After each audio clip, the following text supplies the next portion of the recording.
Well, good afternoon. I'm Jordan Roth, and I'm the director of Roth. I want to thank you for joining us for this artist talk today with John Stevens and Carroll Swenson Roberts, who have blessed us with an incredible set of solo exhibitions that we've had the pleasure of taking care of and walking people through for the past month. We've got one more week left of the show, so if you get a chance to walk around today, feel free to come back and see it again before it's over. So I wanted to start out with some questions for both of you. And I think we'll cover a lot. I'm going to refer to my phone a few times. But tell us about your artistic journeys and how you developed your own unique styles. I'll start with Carroll. Okay. My artistic journey and styles. I think I've always been a drawer and painter since I was a little girl. Language is not my first language. I think probably when I think of things, I usually think of things visually. So that's how I was drawn to art to begin with. And I think it's the only thing I ever, at one point I would like to be in a ballerina, that didn't happen. But I think it's the only thing I ever wanted to do. And I taught for a while. And I taught art, and that was another kind of, that was part of the story too, because you learn a lot when you teach. And I taught small children. And when you teach small children, you have to be able to explain things, and you also have to be able to let them go and kind of, they come up with they'll come up with things totally different than what you said because they're small. So it's kind of like a really new, fresh version of art. So that's part of the story too. And then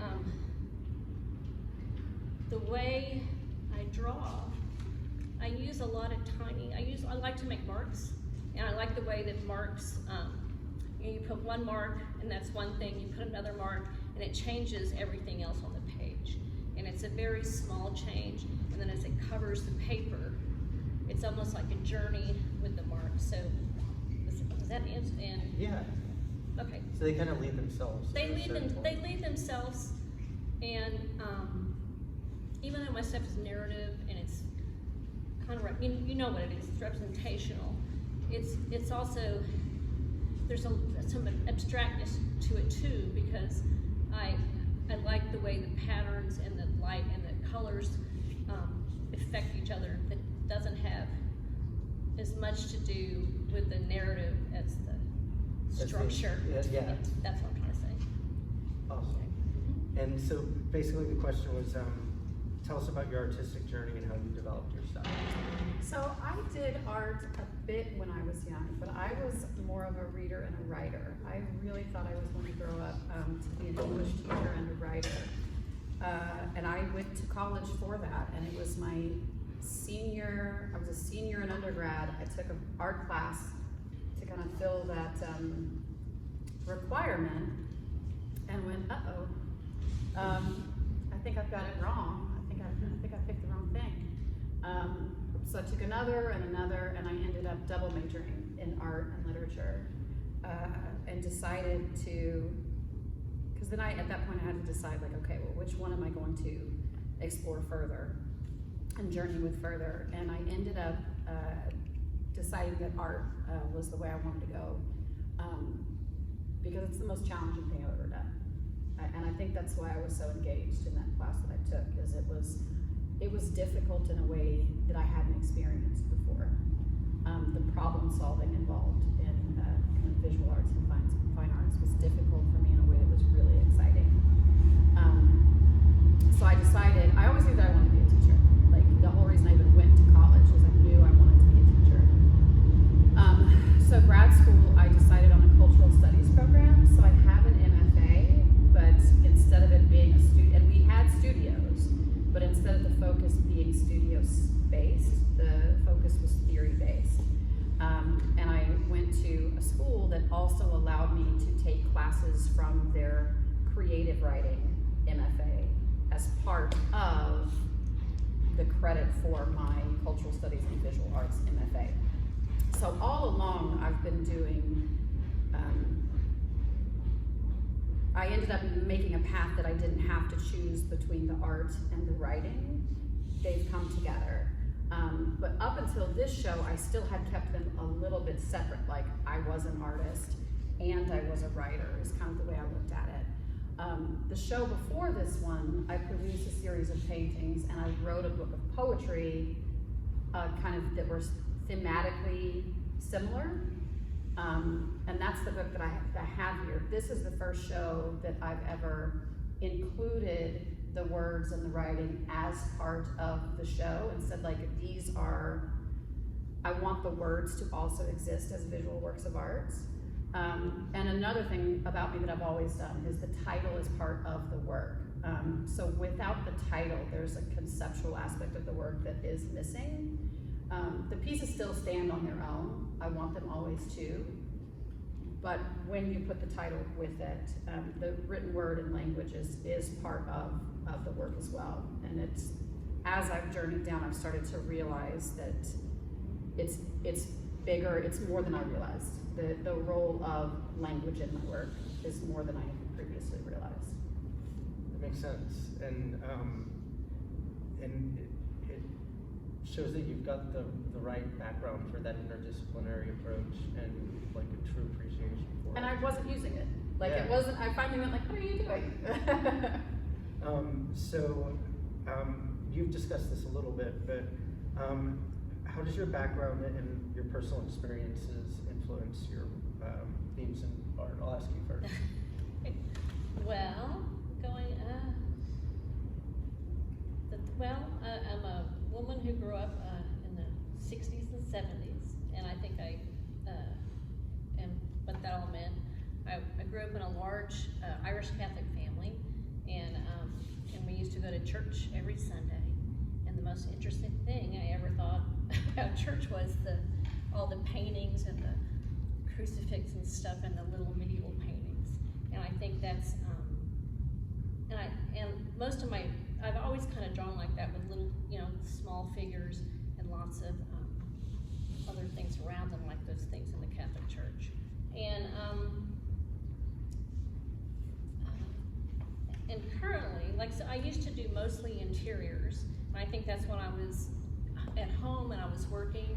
And lately, this series, more of this is outside, but since I'm not teaching now, I'm in my studio, I'm outside a lot. And so that's becoming part of the title of the show is The World as I See It. And the world as I see it now includes a lot of nature and being actually a part of nature and not being standing away from nature and being on the same level plane with all that you see out there. So it hasn't changed much from the fact that you were painting from your surroundings when you were doing interiors? I think I've always painted about home. Yeah. I've always painted about home. When I used those interiors, it was about home. And I went to UT and I graduated in 1980. It was about leaving home and looking back on my childhood. Yeah. And then from there it went on to having a child, and there I used to do motherhood, and now I'm now I'm out in the world and I'm thinking back. Before I was looking forward, like what is going to happen, and now I'm looking back, like what did happen. That's so cool. You covered a lot of what I just asked. Is there anything you would want to add to that? I will say that when I was a younger artist, I very much had this sense of, I felt stunted figuring out what to make, because I felt like you have to make something important, you have to say something important, art is so important, and I do still feel that way. But I really didn't allow myself to be autobiographical with my work. I really didn't put myself and my story into my work. It's only been the last two shows that I finally went like, I think that's what's missing. I think I have to. And this show is the most like personal autobiographical of any work that I've ever made. Yeah. So like what role do the memories and the storytelling of those experiences play in these works? I mean, this one entirely. Yeah, this show is entirely based on personal experiences, memories, but also these pieces as they were made is what I was experiencing when I was making them, as Wow. opposed to really looking back. This is very much a portrait of the last year of my life. Wow. So for both of you, how do you use different techniques like underpainting, brushstrokes, collage, etc., to fulfill your artistic vision? Well, I kind of, with this show, maybe a little bit before this show, I started, I used to just do it on, well, that's not totally true. I'll take that back. Anyway, I do an underpainting that's totally abstract. And like I have there's 5, the last 6 pieces, this is the last one I did, were all on this, they're all from the same piece of paper. I had it was the end of my paper roll, and I rolled it out and I threw blue and yellow and bubbles and salt on the paper, and let it dry, and the puddles dried a certain way, and the salt and the bubbles, I'm looking at what I'm talking about. And because of that, it informed the story more, because there's things I wanted to say in that, and as opposed to having white paper and knowing the story and drawing it all down. Now the underpainting is kind of informing how the end of the piece, how the piece ends up, and I'm dealing with negative space more in it too. And also the other thing about the underpainting is I don't like much emptiness in my work, as you can tell, but the underpainting sometimes gives a place for you to breathe while you're looking at it, and kind of moves things around. And the other thing I like about that, with the water and stuff, I always kind of felt like it's, how water has kind of formed the landscape kind of geologically and stuff, that since I've been doing more outdoors, it just seems like a process to kind of have to deal with the underpinning. So did that answer your question? It did, I'm not, yeah. okay, good. I'm not sure okay. So how do these various elements, other than traditionally laying on paint, affect your work? So I start with the idea before deciding what the work is going to be made out of. That's one thing that, if you follow my work, when someone says like, well, what kind of art do you make? I'm like, all of it? Because I make the work that I want to make. So I've worked in photography, I work in painting. This is the first time I've ever done collage. And I just decided that for this show and what I was trying to do, that was the right medium. So I start with the idea first. I will often start with a title first as well. It changes by the time the work is made. But I'll start with something I've written that's as part of the process of my writing, that I'll pull out and say, I'm gonna explore that line or that idea and see where that takes me. And then once I've created the work, it dictates either a slight shift in that title or a completely different title. But I tend to start with word and language first, and then decide what the medium is going to be, what the imagery is going to be. Wow. Yeah. So I know in the past, a lot of your work was based on Southern craft traditions. Has any of that kind of ethos gone into this new series of work? I think it's in the language. Okay. Yeah, this one very much, there's not as much, so if you've seen my work previously, I've done a lot of work with sewing and quilting and craft, because my mother and grandmother worked in that. There were some that looked like decorated cakes that I did with paint. In these, I'm speaking about really my mother and my relationship. The relationship between mother and daughter is present, especially in a lot of the collage work, and it's built into the titles. Very cool. And then in terms of titles again, can you discuss the significance of At Home in This World? Yeah, it's kind of the big idea. Well, I'm drawing and painting on these pieces.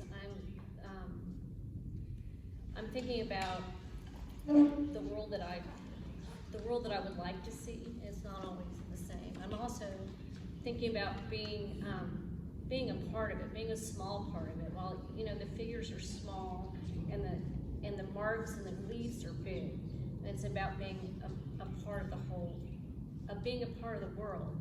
And also at this point, you know, as you get older, you know, you start and you're like the center of the world as a child. And as you get older, I feel more a part of it. I've become smaller, not in a way that makes me not substantial, but it makes me more equal with the rest of the world. So that's kind of some of the ones in the back in there. And then the rest of them is like, you know, this is what I like to do for 5 or 6 hours a day. I like to make up these worlds, and when I make them up, I'm in them, and it's really fun. So that's it. I mean, that's kind of the other part. And some, you know, and when I'm saying these things, I don't know if I always think about all of this when I start, but when you're drawing something or painting something for 5 or 6 hours, all sorts of different layers come into it. So, you know, there's a layer of this is really fun, and there's a layer you start thinking, well, you know, I'm doing, you know, that's really great. I am, you know, I thought about, you know, how people grow and how you start out, you're the, you know, you're the main center of the earth, and then you kind of become a part of things. And that was maybe a thought that came to me through my drawing. It may not have been a thought that I started with. Well, that's really beautiful. Oh, thank you. And then Grapefruit Sunrise. We know it's the title of the painting, but how did that come about? Yes, so it's also from the poem right here, the Perfect Sky Pink poem is the first one that I wrote as part of the show. And the title of that poem is Grapefruit Sunrise. And then I ended up titling one of the pieces after it as well. And it just was kind of, I decided to grab that as like the anchor point. And I liked Grapefruit Sunrise on the idea, because one thing I really try to do with my work is find a balance between being really genuine and also being funny, or being happy and sad at the same time. And of all the titles, I felt like that Grapefruit Sunrise kind of fit that, where it's like it's sour, but it's also like sweet, but also like that might be an alcoholic beverage. Which I love that y'all then invented a Grapefruit Sunrise. I came to the open and they're like, we made you a cocktail. Thank you. So it just, as I was making the work, it just kind of grabbed me as like, that's the little soundbite, especially because that was the first of the poems that I wrote. And I wrote the poems before any of the paintings and collages were made. Really incredible. So let's see. We've answered a lot of these questions that I've written. How do you see your explanation of loneliness and femininity through the artwork impacting and resonating? Yeah. So the way that I've installed the work, it's meant to be experienced again with the titles, where if you start at the starting point, which is on the wall here, and read the titles as you go around, there is a suggestion of your experience, because there's she and her in many of the titles. So there's this idea of like, who is this she or who is this her? Is it one specific woman or not? And I did a little self-portrait at the very beginning to suggest that it might be me, but it doesn't have to be me. So I think the part of, as you go around it, and if you're engaging with it and the titles, and you're getting this narrative story of she and her and things happening in her life. And a lot of them are painful, you know, there's, so then I said, I guess you should have married your mother, about just kind of this bad, in fact, that one's right there on the wall. And one of the things I really liked about that one is you have two women talking, and kind of the guy in the background and the image of his mother. So you have this idea of like two women over coffee, like one is like bashing her husband or something. But there's a little girl right there too. And so in the talking about the she and the her, I'm wanting the work, like who is the she and the her? Is it the daughter? Is it the mother? Is it the friend? Is it the artist?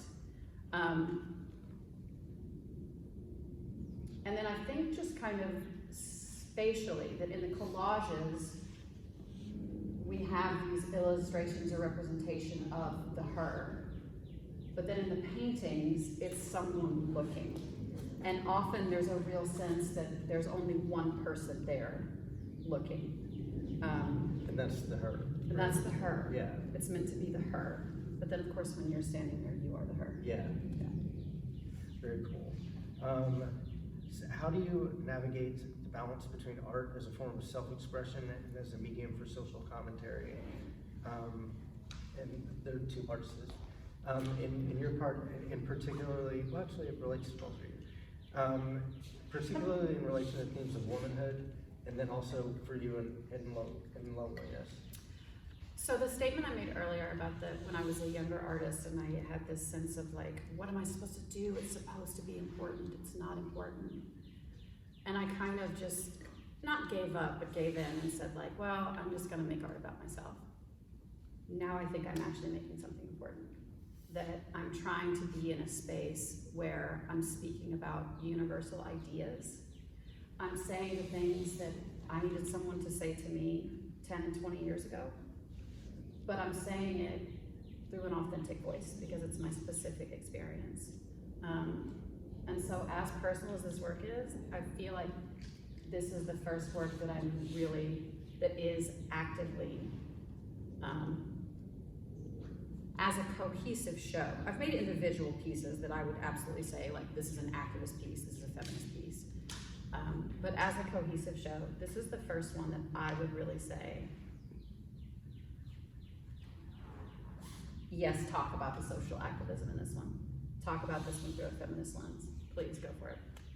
Yeah. Very cool. Now, as far as the social commentary of where we are in the world, how do your paintings reflect that? Well, I think this show's got, it's kind of got two different, or maybe three, actually this one kind of at the end, the last one I did kind of has everything, but I have the two pieces that are big, they have women in them. I got the odalesques, eating at the table with their cats, and the other one I have Maja Isola, who was a designer for Mary Mecco, and I have Susie Zuzik, who was a designer for Lily Pulitzer, and I have them talking, and it's kind of about two women, it's about women talking and they understand each other's lives. And these are, because women's lives, when I was growing up, it's getting better and better, but they weren't as important as in men's lives. You're kind of expected to get married and then I, the 60s, I was a little girl, it's changed. So the women's lives were almost more private lives, but women understand each other. And so these two designers are talking. They probably never knew each other, but I have them having tea. It's a very feminine thing to do. You would think it's traditional, but they're understanding each other's lives and they're communicating with each other. And the odalesques have been up in the museum naked, being viewed, or is it supposed to be like Manet's, Manet's odalesque and Anger's odalesque. And it's just like what they would do when what do these models do when they would get off work? They would just put their clothes on, get their cats, have some tea, talk to each other. They don't want to see any men drawing them or anything, and they'd be outside and enjoying themselves. So it was that's like at home in this world. I think that's the right, that's the right thing to do. So that's my feminism, I guess, and then the nature pieces are kind of like what I said. It's about that we, and the one that the title describes it best is we are animals. It's like we are not any bigger or any more important than anything else on this earth. And somehow we have but we are the species that is like, saying where we're going, and we just need to be aware that there's a lot of other animals and plants and the water and the air that we need to be more conscious of. We're all dependent on. We're all dependent on it. We're all in the same world. Yeah. And that's the world I'm home in. This is our world, but it's their world too, and this little one at the end, the songbird at the end, I always thought they kind of came together because I've got the woman singing with the musicians out in the nature. So she's open and free, and she doesn't need an audience, and she's doing her thing. She's being backed up, and then she's in nature, being a part of it with all the other birds. So It's Can I interrupt and share something real Yeah. quick? I just want to share that she and I both have works with women having tea. Yeah. We both have works with the odalisque. We both have these representations of the same kind of like gull or crane birds in our work.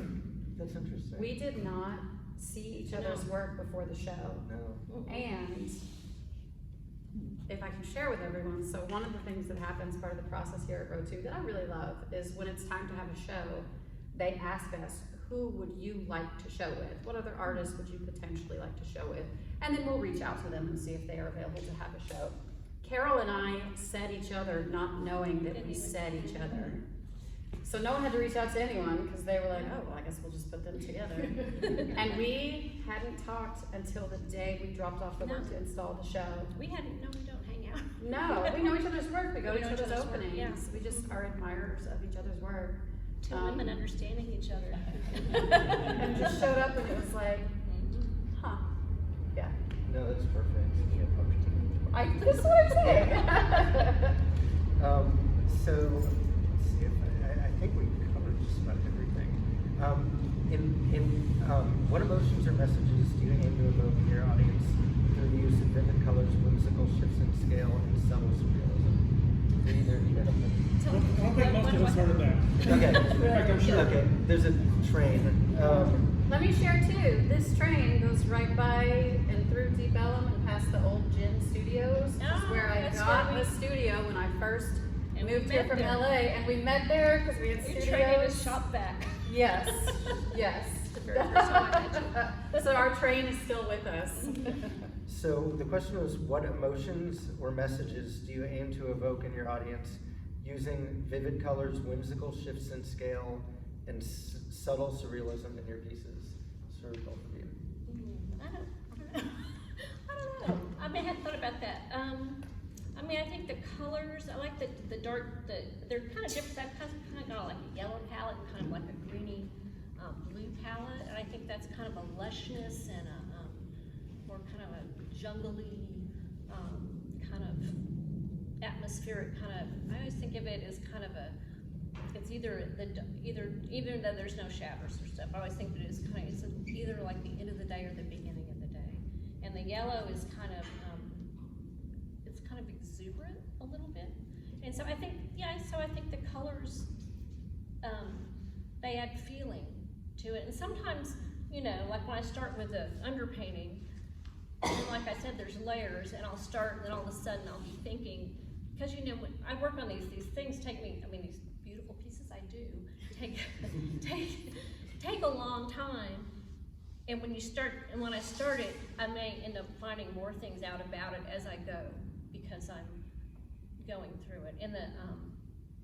And the whimsicalness, it's just I just like to draw that way. And I like, I've been having a lot of fun doing the animals, and it's funny because the animals sometimes, like we are animals. I'm kind of afraid of bears, so I've got a bear in the other piece too. So I put them in because I love the animals, but they can be a little threatening too. They could, but so I draw them nice. Yeah. So we've covered a lot of this, but a question that I have now is in your work, you've brought in this collage element, which at first glance, it's like, it seems like it's a different body of work, but how do you bring them together with the writing and the paintings? Like how do you make sure that the audience realizes it's the same thing? Well, and I initially thought this whole show was going to be paintings. And then when I started to make them, they just weren't doing what I wanted them to do. It didn't feel like it had like a generational aspect to it. And then I told Carol I happened across the opportunity to collect a ton of old Life magazines and from the 30s through the 60s. And as I'm standing there, I'm like, are you going to buy this? Because this is a pretty significant financial investment. You're going to have to make work with this if you buy this, right? And I just had this moment of like, that's the path, because the representations of women from the time period and me manipulating them to tell the story, then I felt like starts to connect to these generational ideas of women. But a really important aspect of it to me is that I also want her to be flawed. So pieces that may seem very feminist, like the one that I mentioned before about where you should have just married your mother. The little girl sitting there overhearing it. I always want there to be something that it's like, you know, there's one about,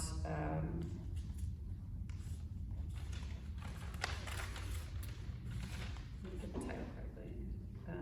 She bankrolled her independence by writing stories about academic men and beautiful women. The idea that she actively participated in the thing that held her back. Yeah. Held people like her back, but she got paid. You know, I just wanted moments kind of all the way through it that I felt like took the idea of using traditional collage, because we've all seen collages made with these exact same magazines, these exact same pictures, and the exact same women. So I wanted to make sure that I was doing something different with it. And I decided I wanted to shift the narrative of kind of the viewpoint of the women from how they were initially being presented to the stories that were then told with them in second wave feminism when they were used in collages. To now I want this idea of like, we screw stuff up too, you know, especially on a personal level. We really screw some stuff up, and maybe let's make our activist statements, but at the same time, turn the mirror inward as well. Yeah, some acknowledgement. And so I think just conceptually, the idea, the notion of loneliness is the one that's pervasive through the show. That's the one that unifies the collages with the paintings, is this idea of loneliness across time, like through a life experience by a singular she, a singular her, that the loneliness shifts in its manifestation. Yeah, there's like or the idea she's longing for something different as she ages, but that loneliness and longing is always there. Makes sense. And and it is the words that presents that. Without the titles, that isn't included in the show. And something you know, because you've represented my work, is any of my shows, one thing I want to do is there is a conceptual aspect to the installation, that when you come in and you read the titles and see the pieces in order. Or the last one, I had a book in the center of the room, and the titles were poems from a book of poems by Langston Hughes. And if you went over and looked the poem up and read it, it changed what you saw in the image or what you perceived about the painting. That only exists at the moment of the installation. You know, once it's over, those works go out into the world. That doesn't exist again. And so that's another aspect of this one, is the way that it was hung to have this chronology to it, unifies the work. After the show, the work will go have different lives. Which that itself is kind of lonely too. Yeah. To me, as the artist, as their mom. So we've covered a lot. Is there anything about each of your shows that you feel needs to be said that I haven't asked? I know it's a weird question, but No. I often ask, you know, what do you want people to get from, you know, the show? But we've already covered that. Right. Well, as I said, you know, I think my work, the world's actually being at home in this world. Each of these pieces it's very different. Each of these pieces are their own worlds, and I think that in their narrative, and I think when you, but since I'm not very language based, I really do see things visually that it gives instead of knowing something literally, you know, lineal in a line. That's what I'm trying to say. You can look at it, you can see the story all at once. And then also, I think that people who see the show can put themselves and kind of move it around. You know, once it's out, you know, and you know how nervous I get once I get it out of my studio, because I've seen it in my studio, I know what I think. and it's out in the world and other people are seeing it, because they're gonna put their ideas on it, and the story is gonna be something that's gonna hopefully will have some kind of communication between me and the artist, but it's gonna come from them. Yes. So that's what kind of completes it. Yeah, you're inviting them into your I'm world. inviting them into my world, but how since it's not lined up linear, and they're gonna see it the way they wanna see it, they're gonna have some other thoughts to it, which may add to the story, and it'll be their story. I hope that there's some kind of connection of understanding that happens between the two. That makes sense. It does, it does. I'm gonna add to what she said, actually, that I feel the same way about work, that once it's out in the world, especially once the pieces are separated from a show, the conversation between the viewer and the work of art becomes the meaning. That's what I meant. And so, Yeah, I really agree with so this is my moment of control. This is my moment of I want it to hang in this exact order, and I want the words this far away from them, and I want the titles, and I want the print to look like this. And thank you, Sophia, you're amazing. Because I know, and I want, that once it's gone, especially if someone collects the work, or if it gets shown in the context of being next to, I even look at the two pieces here that are supposed to be of you driving in a car across a really big bridge. It's the bridge that connects Baton Rouge and New Orleans. They're super conceptual pieces, and inside of this show, they have a very kind of specific meaning contextualized in that.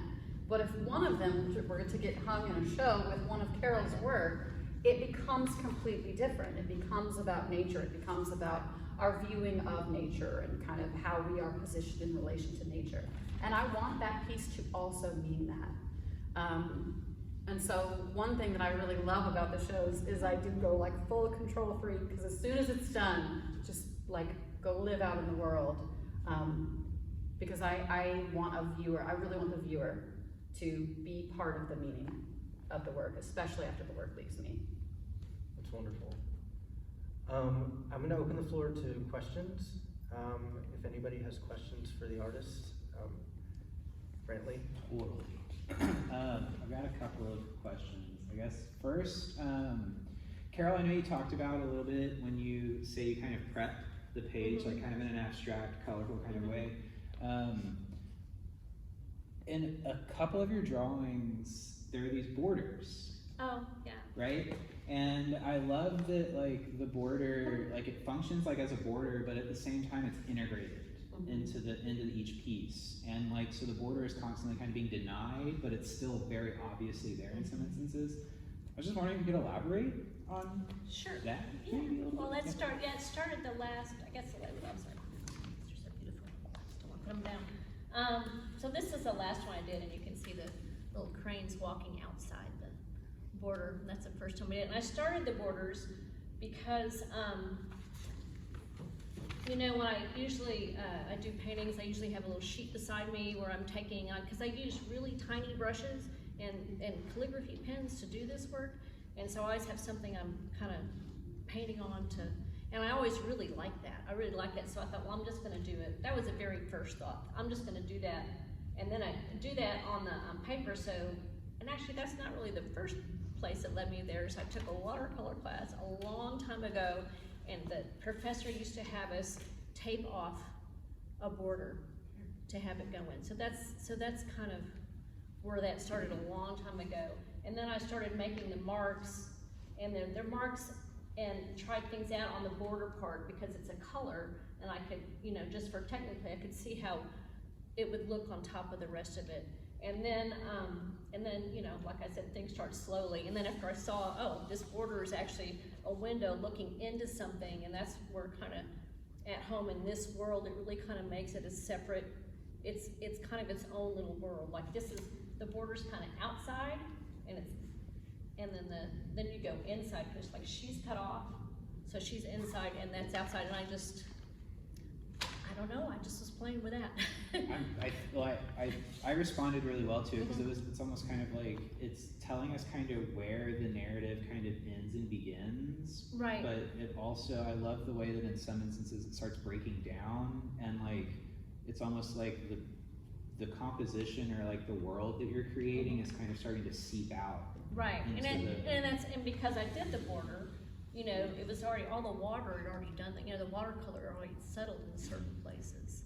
And, that's right, and I started playing with the line a little bit, and, yeah, I had some, I'll think, I had something else in my head, but it's gone, it'll come back. Oh, good. I just wanted to, like, I love the kind of relationship that your drawings have with, like, illuminated manuscripts. Oh, well, and that's, how yeah. it's, like, a very, like, but it's, like, a more intimate, kind of better illuminated manuscript. Well, that's kind of my favorite kind of art. Were you finished? No, yeah. Sorry. I was just Always kind cutting of people off. going on and on. Well, that's the first kind of art that I really fell in love with, and because I grew up in the Catholic Church, and we would go to, you know, I never went on my honeymoon. We went to Europe, and my husband's an architect. We went to every church, you know, throughout Europe camping, and that really caught my eye, and because they're kind of little, and they're golden, and they're just beautiful. So I've always loved that, and I've loved, and that Islamic show they had at the DMA was amazing, and retablos. I've just always been drawn. I've always been drawn to that. So, and I always am.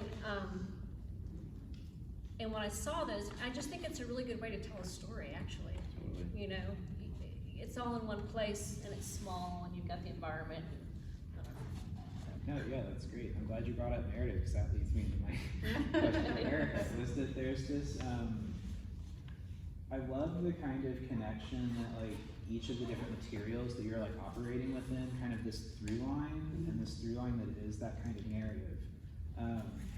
I like that narrative, at least to me anyways, it seems very kind of, like the viewer has a lot of, I don't say power's not the right word, but we have a lot of kind of leeway with how we can read in to certain narratives, or for instance, like who is the her and the she and those kinds of things. And then I also like it, you know, just kind of, like as a dude viewing like work like that, I like that I'm being put in that kind of like perspective that, you know, I'll never know anything about. And then to kind of be confronted with that is something that, you know, I like when art challenges us in that kind of a way. But I was very curious as to how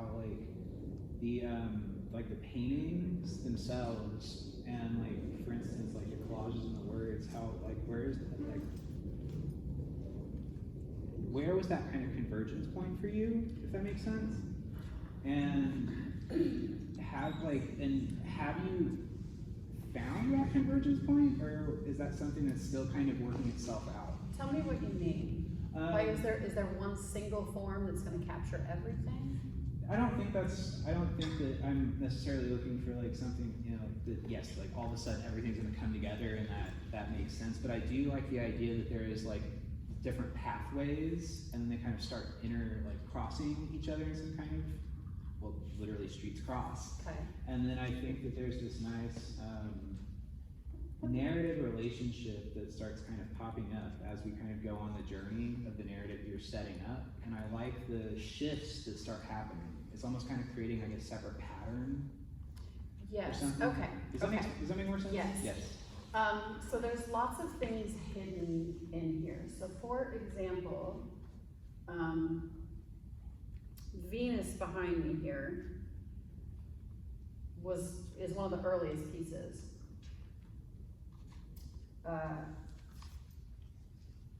And then the idea of kind of Venus and some of the imagery, especially the odalisque over there, and then the pulling in of like the Castor and Pollux and stuff, that if you start to think about the imagery in them too, there's definitely shared references to each other. Right. These pieces all know each other. Totally. Yeah. And then the personal, so the collage ones some are more like literally my story than others are. And so that's kind of in and out of this as well, that I think is maybe part of what you're asking. And that's why I decided that little self-portrait was not part of the show. And the night before I went like, I'm gonna put that in the show. That I need to have, I'm gonna start out with the idea of, you know, the artist is present. Because the two paintings on the bridge are quite literal, like driving to you at dawn eastbound on the causeway and driving from you at dawn westbound on the causeway. It's about a relationship I had with someone in New Orleans, and just the idea of driving back and forth to each other, and the view going to and the view coming from, and the sameness of it, but also that kind of like disconnect that I wanted to experiment with technical aspects as a painter, but that's incredibly personal work. This piece was started the morning of my grandmother's funeral. You know, I woke up and just was like, what do you do now? I started a painting, you know, but that won't travel with the work. For sure. After we leave, you know. The two really simple pieces on this wall were supposed to be paintings I would have made for my children if I'd had children. Those are the paintings I would have made to go in the nursery. That won't travel with the work. For sure.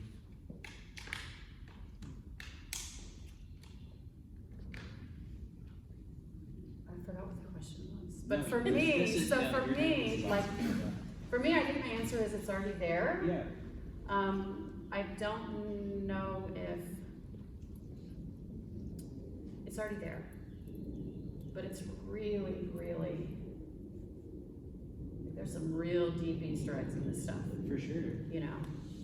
And I think you can feel that from the work, just like as an outsider kind of looking in, like and that's kind of what prefaced my question, was just that there's definitely this like undercurrent of incredibly like close, personal, like And like I said earlier with the balance, I want it to be personal and universal at the same time. And so I was trying to figure out how to do that. And I think even taking the poems from being in a book to being these like cold wall installations, like this is gonna be conceptual art, is part of that too, that it plays with the idea of the personal versus the kind of universal or public. I mean, a poem to me is a very private thing, and I think of the act of kind of reading them alone and like crying in my room. And so this is the first, I thought, let me get it out of a book, and so it's not that kind of one person right here thing. Let them exist publicly. So I'm happy to hear that it does have a sense of like being very personal, because I actually think it wouldn't be universal if it wasn't personal. Right. Yeah. You guys. Are there any other questions? Sherry? Carol, on your piece, We Are Animals? Yes. That swimmer, is that representing you? Is that like a self-portrait? Kinda. Yes, it is. Well, actually, like you said, yours is, when I do a piece, it's like I'm affected by everything that happens to me. And I was there's a swimming pool I go to in California, and it was like in the fall, there was no kids, and I was the only one in the pool, and there was mountains behind me, and I was swimming thinking, boy, what if the bears came down? And that's where that started. And then I thought, well, it's great to have bears, but I really don't want it to come down while I'm swimming here. So that was kind of that thought, and the title actually comes from and then actually after swimming, I went to a friend, and he plays in a band. It was at a bar in the little town, and it was the title of the song is We Are Animals, and the song didn't have any lyrics. It was just kind of zydeco music, and I just loved that so much that I thought, oh, I don't know, somehow that day with the swimming, the bear, and then it's the kind of thing like when everything you touch kind of ends up in your piece, and so it's kind of me. Yeah. Although I don't really look like that. I look better than that. Would you talk a little bit, it's in that painting, but maybe also in it's in a lot of them actually, about scale? How, the scale of the armadillo is the same size as the buffalo, and, there's Well, it comes from, yes, I play with the scale, and sometimes I get in trouble with the scale, because I do use, you know, just little itty bitty instruments, so nothing I do is very big. And so like some things, I try to make it, I feel like I have to make it so it's like, you would believe it's part of the story, but it can still be totally off. And I also always tilt the perspective, because you can just fit more of the world in there if I do that.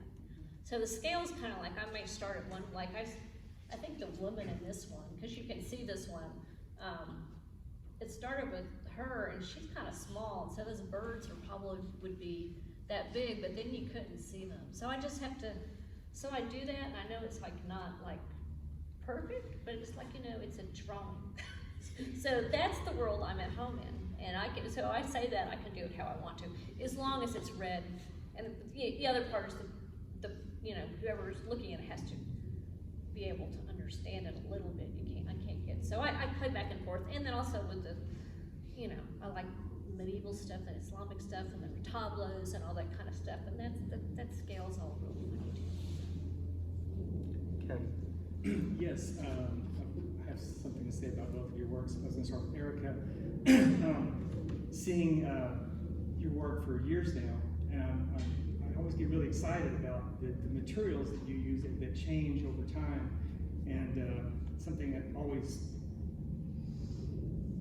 what I appreciate is someone like you who can, whatever it is you're working in, you just are really good at it. So, I mean, collage work, fabrics, of course, you're a terrific painter. Please trust that there's plenty that you don't see. Yeah, well, sure. It doesn't make the cut. Yeah, I still don't get how you made the wonderful, oh my God, those big, beautiful cake icing paintings. So that's just formal stuff, I realize. But then, okay, so I was here the night of the opening, and there's too many people here for me to really soak in the poems on the wall. But I've been here for an hour or more, and they're really good poems. And you achieved that thing you're talking about with some humor and some grace, and also they're very serious, but quite funny. The last bit of this poem here, it's so sour, I remember my tongue. That's good stuff. So good writing, and putting it on the wall does make a statement that it's as equal to the painted images. So bravo there. And talking about, you did say that this was all arranged with intention. Yes. So what you just told us about those two paintings, which are kind of wild to me, those big scary blade things, on what that is. I don't even need to know, but I like them. They're spooky. And then the breaking of man by nature, the crush of physics and time. That's what you're talking about. Is the heaping of pain. So just bravo, and that really gets me, because the last gasp of fire, Carroll's embers reading out, and out again. And what you just told us about the pain, about your grandmother. I mean, most of us who have lost loved ones see suddenly a sort of like a boost, if you will. It was like, hey, they're doing better all of a sudden. Yeah. Sometimes it's shockingly remarkable. Wow, what's going on here? And I didn't know those were going to go together. This was written, I was sitting at my fireplace alone one night, just poking at the fire, where you do, like, it's out, if you blow on it a little bit, it comes back, and then it's gone again. Yeah. And just that moment, I was like, oh, I love that, I should write a poem about it. Yeah. And then I did, and then when I went, oh, it's this. This one goes here. It's nice. Yeah, I'm a more conceptual artist than I realize. Every time I put my show together, I'm like, oh yeah, I guess I am. Yeah, that's great. And then Carroll. So I love that. I saw your show days after, or maybe a couple weeks after the Bonar show went down in Fort Worth, which I went to see several times, and flipped out over that. I've never really paid much attention to. I knew it was a titan of art, but I've never been around that many Bonards, and then so I hold these works. There's something so they're you. I'm not saying. I'm just saying. To me, they evoke Bonnard in the best possible way, along with all the other influences you've mentioned, and that thrills me beyond belief. Just the how you can evoke nature. It's just so poetic and otherworldly, but still familiar. And I love, being mostly a Texas guy, seeing work from Big Bend, making work that looks like it evokes Big Bend, and seeing this one painting in the corner, Tortoise Hill? Tortoise Hill. Tortoise Hill, yeah, it's like, you were telling me that's something in the Big Bend region, but I like how it doesn't look like, if you were gonna say, this is a painting of Big Bend, I'm thinking about a Black painting or any number of other artists, but you have your own way that's so great and refreshing. Yeah, I kind of think of them almost like, I don't have to see it all at once, and Yeah. because you look at things, you start here and you look there, so it's kind of like collages from different things that come together and give the feeling and make the, and it is Big Ben. It's not Big Ben seen like, Yeah. that. It's like Big Ben, like I saw that, and then, because you can't see it all at the same time, so, does that make sense? So, you got the Actillo, and they're blue, and you got the bear and a tortoise, and they're just kind of, and the scale comes into that too, because then I kind of get in troubles, and that's kind of a fun problem to try to figure out what to do. When that happens, and you have to kind of let it go, because it's a kind of vision that's not, you're kind of undoing how you see, kind of undoing how you really see things, and more doing how you feel things and think things, for me, I guess. And that would give the impression that's the impression of that's Big Ben to me. That's kind of. You make people or animals kind of the same size. Back to what Sherry was saying about, asked you about scale, and your comment about how we're all animals, you actually go for an even greater quality, and you kind of, it's kind of nice. The bear and armadillo. I'm just all projecting on the that. same level. That's my world. I want everybody on the same level. Yes, yeah. The same influence. Well, it's great work. Thank you. Are there any other questions? Well, thank you, Carol and Erica. This was quite a talk, and the shows are amazing, and we're very proud to have these on view. Everyone have a chance to look around and take a look at these up close in person, and you guys will be here for the next little while, so enjoy, and thank you for coming. Thank you, Joyce.